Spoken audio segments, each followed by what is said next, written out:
દશરથભાઈ ભારતીભાઈ રાણા અને તાલુકા પંચાયત જે અરજણસર સીટના ઉમેદવાર રમેશભાઈ હરિભાઈ પરમાર જે સુબાપુરા અને હનુમંતપુરાના વતની છે।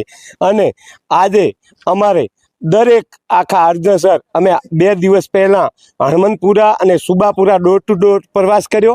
આજે ગઈકાલે અમે વિજયનગરમાં એક પણ ઘર મારું કોઈ બાકી ના રહે ત્યાં અમે પ્રવાસ કરી અને જે પ્રચારમાં દરેક ગામ લોકો જોડાણા।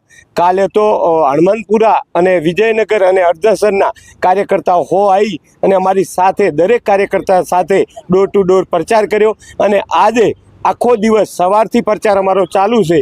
એવી રીતે આજે ડોર ટુ ડોર પ્રચાર અમારા અરજણસર ગામે પ્રચાર ઘરે ઘરે જઈ અને અમે જે આજે પાર્ટીએ નર્મદાના પાણી આપ્યા છે, પાર્ટીએ જે કોઈ વિકાસમાં બાકી રાખ્યું નથી, ખેડૂતોને કોઈ તકલીફ નથી, એ રીતે આજે અમે દરેક અમારા બંને ઉમેદવારને વિજય બનાવો એવી અમે દરેકને પ્રાર્થના કરીએ છીએ। અને આ સીટ બંને સીટો જિલ્લા પંચાયત અને તાલુકા પંચાયત ભવ્ય વિજયથી બનશે એવું હું માનું છું। ચૌધરી જયશંકરભાઈ રમાભાઈ, તાલુકા મહામંત્રી।